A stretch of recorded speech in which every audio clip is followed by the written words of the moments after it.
ప్రభునందు ప్రియులారా, దేవుని వాక్యం వినడానికి మరొక అవకాశం దేవుడు మనకి ఇచ్చినందుకు, నాకు ఇచ్చినందుకు, మీరు వినడానికి మీకు అవకాశం ఇచ్చినందుకు దేవునికి స్తోత్రాలు కలుగునుగాక. పూర్వమందు మనము దేవుని ఎరగనప్పుడు ఎన్నో విధములైనటువంటి బాధలకు, శ్రమలకు, ఇరుకులకు, ఇబ్బందులకు మనము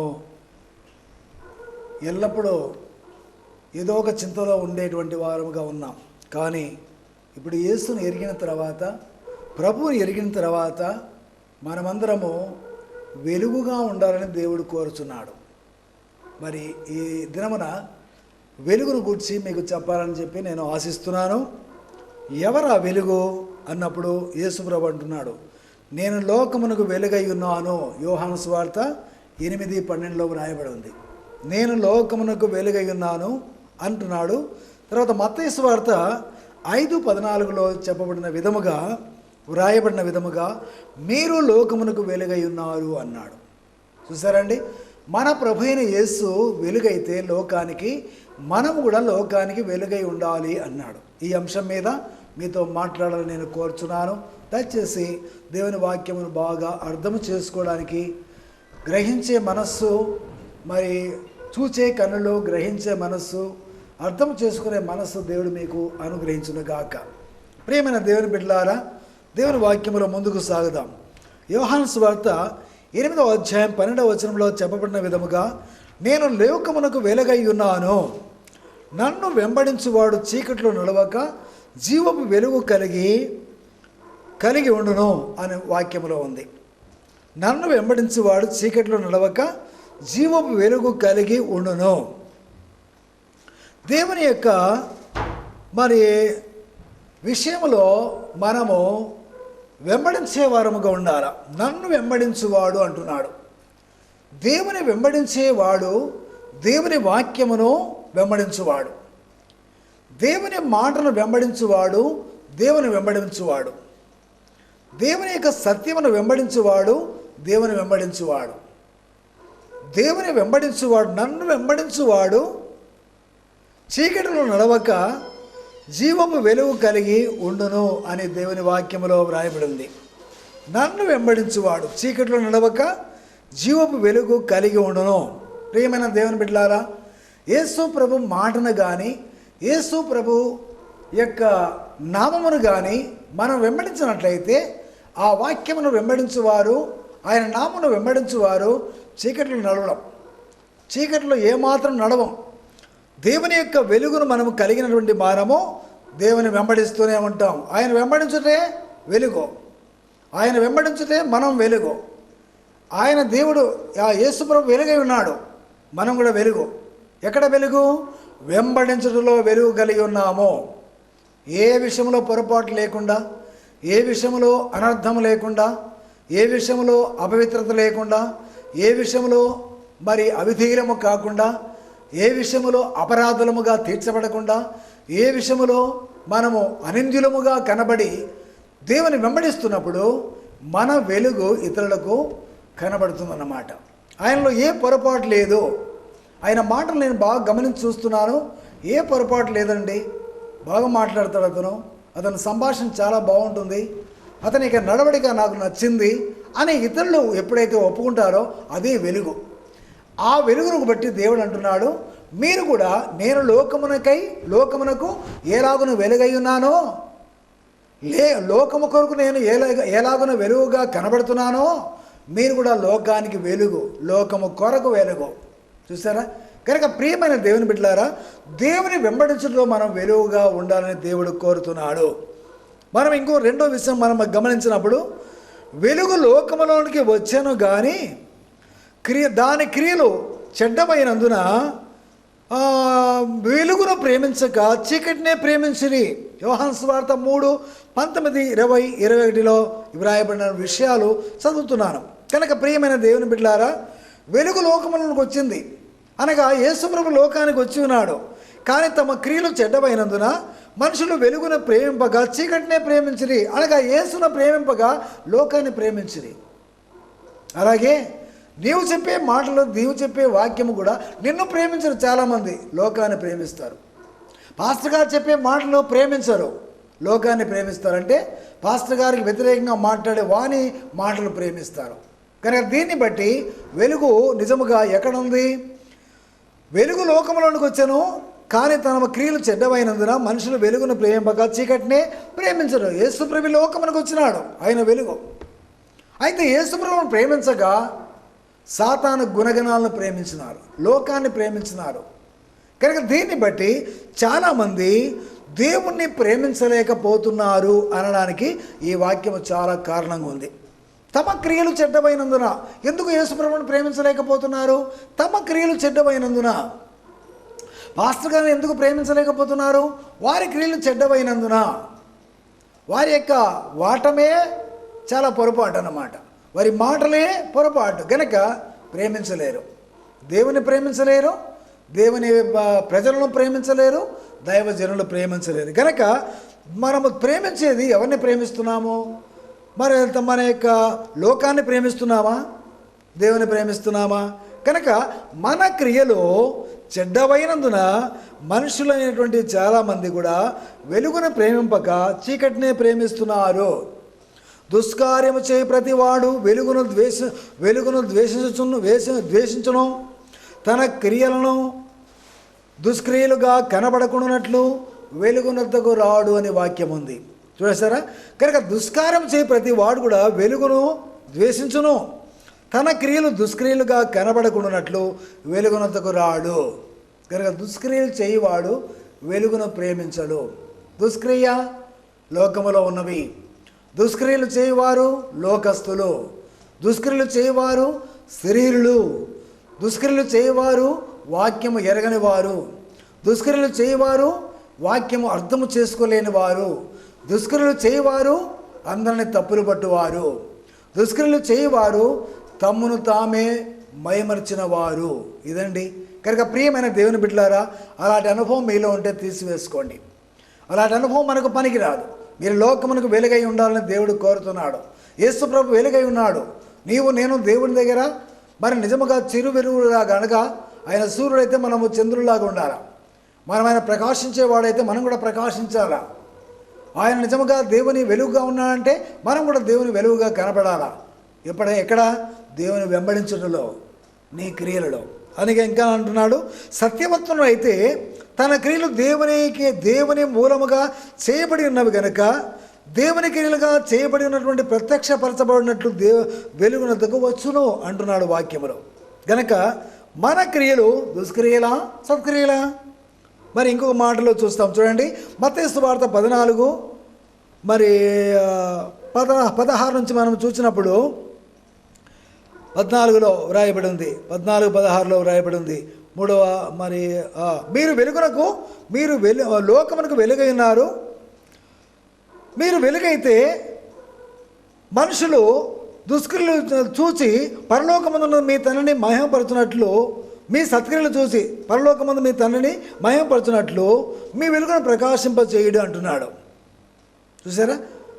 5వ అధ్యాయము 14వ వచనం నుండి 16వ వచనంలో మనం చూసినప్పుడు, మత్తయి సువార్త 5:14 నుంచి 16 చూసినప్పుడు, మీ సత్క్రియలను చూసి పరలోకమందున్న మీ తండ్రిని మహిమపరచునట్లు వారి ఎదుట మీ వెలుగు ప్రకాశింపనీయుడి. ఏ వెలుగు? సత్క్రియల వెలుగు. కనుక మన సత్క్రియలు ఇతరులకు వెలుగుగా కనబడుతున్నవి. మనం సత్క్రియలు చేస్తున్నామా, దుష్క్రియలు చేస్తున్నామా? దుష్క్రియలు చేస్తే మనము లోక సంబంధులమవుతాం, సాతాను సంబంధులమవుతాం. సత్క్రియలు చేస్తే యేసుకు సంబంధించిన వారమవుతాం. కనుక ఈ విషయంలో చాలా జాగ్రత్తగా మనం ముందుకు సాగుదాం. దేవుని యొక్క బిడ్డలారా, దేవుని వాక్యం వినుచున్న వారులారా, సత్యవర్తనుడైతే తన క్రియలు దేవుని మూలముగా చేయబడినవన్నీ ఉన్నవని ప్రత్యక్షపరచబడినట్లు వెలుగునొద్దకు వచ్చును అన్నాడు. సత్యవర్తనుడుగా మనము కనబడితే వెలుగును చూపించినట్లే. సత్యము ద్వారా మన వెలుగు బయటపడుతుంది. మనం సత్యం అనుసరించితే మనలోంచి సత్యం అనే వెలుగు బయటపడుతుంది. సత్క్రియలు చేస్తే సత్క్రియల ద్వారా మన వెలుగు బయటపడుతుంది. కనుక ప్రియమైన దేవుని బిడ్డలారా, యేసును వెంబడించడంలో మన యొక్క వెలుగును చూపించాలి. సత్ప్రవర్తన, సద్విషయాలు లేదా సత్ప్రవర్తన కలిగిన వారమైతే ఆ సత్ప్రవర్తన అనేటువంటి వెలుగు ఇతరులకు చూపించగలుగుతాం. మూడవదిగా సత్క్రియలైనటువంటి వెలుగు చూపిస్తే మనము చాలా నిజముగా అనేకులలో దేవుని వెలుగును చూపించినట్టే. కనుక యేసు ప్రభు సత్క్రియలు చేసి ఉన్నాడు. నీ పాపాన్ని తొలగించడానికి, నీలో ఉన్నటువంటి అసత్యాన్ని రూపుమాపడానికి, నీలో ఉన్నటువంటి చెడుతనాన్ని పోగొట్టడానికి ఆయన ఈ లోకమునకు వచ్చి ఏం చేసినాడు? సత్యవర్తునుడుగా ఆయన కనబడినాడు. నీవు సత్యవర్తునుడైతే ఆయన వెలుగు వలె నీవు కూడా వెలుగుగా ఇతరులకు కనబడతావని దేవుని వాక్యము సెలవిస్తుంది. కనుక ప్రియమైన దేవుని బిడ్డలారా, మీ సత్క్రియలు చూసి పరలోకమందున మీ తండ్రిని మహిమపరచునట్లు వారి ఎదుట వెలుగును ప్రకాశింపచేయడి. గనుక మీరు లోకమునకు వెలుగై ఉన్నారు, చీకటిగా ఉండకూడదు. చీకటి అనగా పాపానికి సాదృశ్యం. చీకటిలోనే పాపం చేస్తారు. పాపం చేస్తే ప్రతివాడు కూడా వెలుగునొద్దకు రాడు, చీకటిలోనే పాపం చేస్తాడు. కనుక మనమైతే దేవుని వెంబడించుచు మనము వెలుగును ప్రకాశింపజేస్తున్నాం, చూపిస్తున్నాము. సత్యవర్తులుగా ఉండి సత్యమును నిలబడి దేవుని వాక్యమును నిలబడి మనము వెలుగును చూపిస్తున్నాము. అలాగే సత్క్రియలు చేసి ఆ వెలుగును చూపిస్తున్నాము. కనుక ప్రియమైన దేవుని బిడ్డలారా, మనమందరం కూడా అలాగుండాలి. అయితే మనం ఒకప్పుడు ఎలాగున్నామో, పూర్వము చీకటి అయి ఉన్నారు అని దేవుని వాక్యము సెలవిస్తుంది. అనగా ఎఫెసీ పత్రిక 5వ అధ్యాయం 8వ వచనంలో చెప్పబడిన విధముగా, పూర్వం మనము చీకటి అయి ఉంటిమి, మీరు చీకటి అయి ఉన్నారు. అయితే సమస్త విధములైన మంచితనము, నీతి, సత్యము అను వాటి యందు మరి ఈ వెలుగు కనబడుతున్నది అంటున్నాడు. వెలుగు ఎక్కడ కనబడుతుందంట?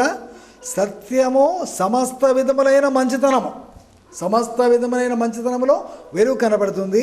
రెండవదిగా నీతి కనబడుతుంది, నీతిలో కనబడుతుంది, సత్యములో కనబడుతుంది. నీతి అనేది ఎలా వస్తుంది? నీతి అనేది యేసు ప్రభువును నీ మీద విశ్వాసం ఉంచడం వల్ల నీకు నీతి కలుగును. తర్వాత యేసు ప్రభు రక్తములో కడగబడటం వల్ల నీకు నీతి కలుగును. తర్వాత ద్వితీయోపదేశకాండం 6వ అధ్యాయం చివరి వచనంలో ఒక మాట ఉంది.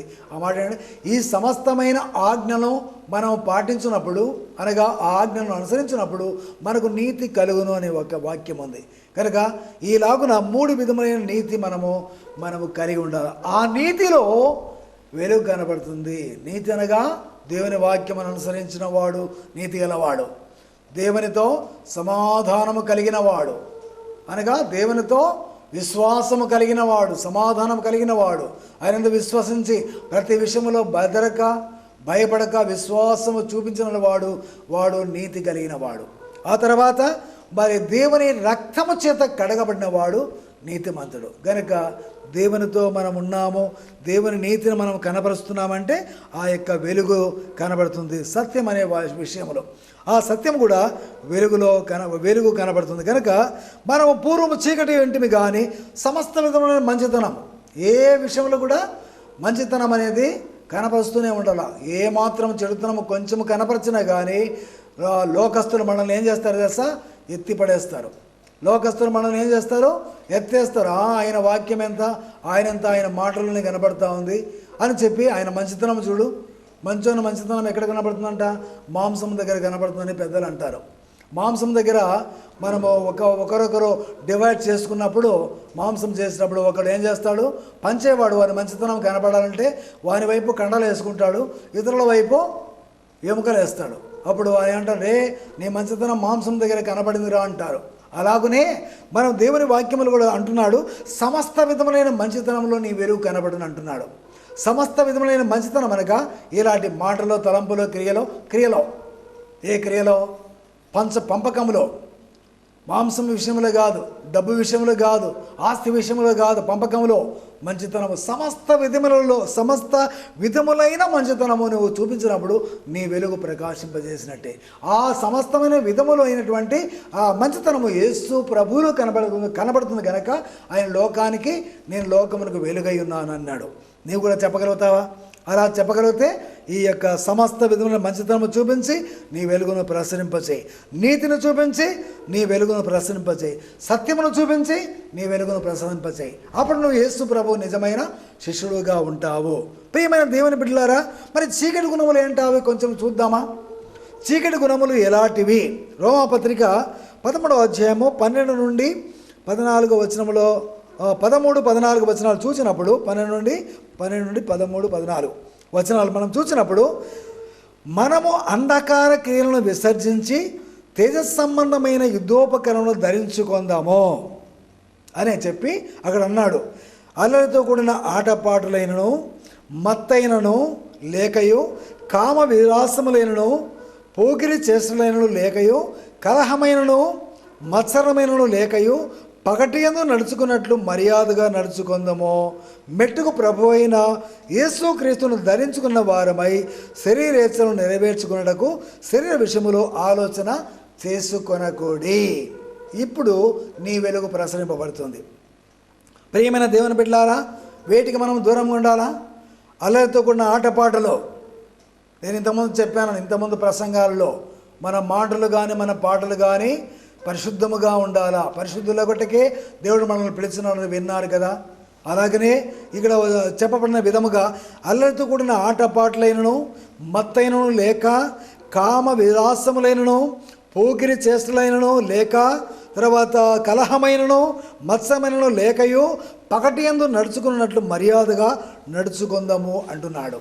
మరి ఇవన్నీ కూడా అల్లరితో కూడిన ఆటపాటలు కలిగిన వాడు చీకట్లో ఉన్నాడు, మత్తు కలిగిన వాడు చీకట్లో ఉన్నాడు, కామ విలాసాల్లో తన కాలాన్ని వెలబుచ్చువాడు చీకట్లో ఉన్నాడు, పోకిరి చేష్టలు చేసేవాడు చీకట్లో ఉన్నాడు, కలహమాడేవాడు చెడ్డ మాటలు మాట్లాడేవాడు చీకట్లో ఉన్నాడు. మత్సరము లోపల ఉంటుందండి.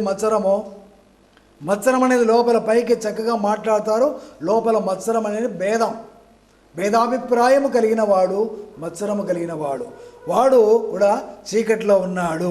కనుక అలాగున ఉండక మనకు వెలుగు సంబంధుల్లాగా, అనగా శరీరేచ్ఛలతో కూడినటువంటి వారముగా కనబడకుండా మన యొక్క గుణగణాలు వెలుగులో మంచితనము చూపిస్తాం. సమస్త విధములైన మంచితనము, నీతి, తర్వాత సత్యములో మనం ముందుకు సాగుదామని దేవుని వాక్యము సెలవిస్తుంది. ప్రియమైన దేవుని బిడ్డలారా, మనం ఎందులో ఉన్నామో ఒకసారి లెక్క వేసుకోండి. ఒకసారి మరి మీరు